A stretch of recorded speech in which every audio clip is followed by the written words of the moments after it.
Saya nggak percaya karena saya sudah lihat itu yang aslinya. Ngapain saya harus.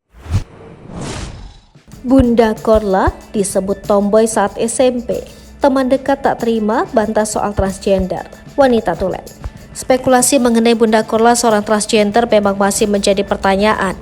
Banyak yang percaya dan ada juga yang tidak percaya jika Bunda Korla adalah seorang transgender.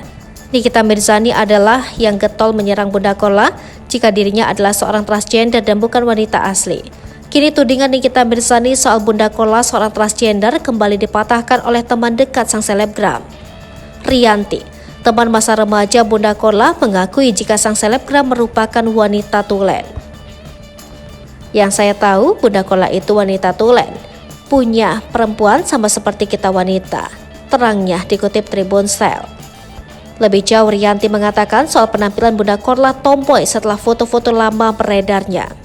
Bahkan ditambahkan Rianti, ibu angkat Bunda Korla sendiri tidak menjelaskan bahwa Bunda seorang pria. Sebelumnya wanita bernama Umi mendadak muncul di tengah perseteruan antara Bunda Korla dengan Nikita Mirzani. Umi mengaku dirinya adalah kerabat dekat dari Bunda Korla. Dia menegaskan, Bunda Korla merupakan seorang wanita. Hal itu diungkap Umi karena merasa resah dengan tudingan Nikita Mirzani yang menyebut Bunda Korla seorang transgender. Ketika ditanya awak media, Umi mengatakan jika Bunda Korla aslinya bukan perempuan namun kini sudah menjadi wanita. Umi mengatakan jika Bunda Korla sudah melakukan operasi sehingga mengubahnya menjadi seorang perempuan. Bahkan saat dibandingkan dengan Lucinta Luna, Umi membenarkan hal tersebut. Ia juga menyebutkan Bunda Korla melakukan operasi pada tahun 80-an. Lokasi operasi Bunda Korla disebut Umi di Thailand meski ia tak yakin.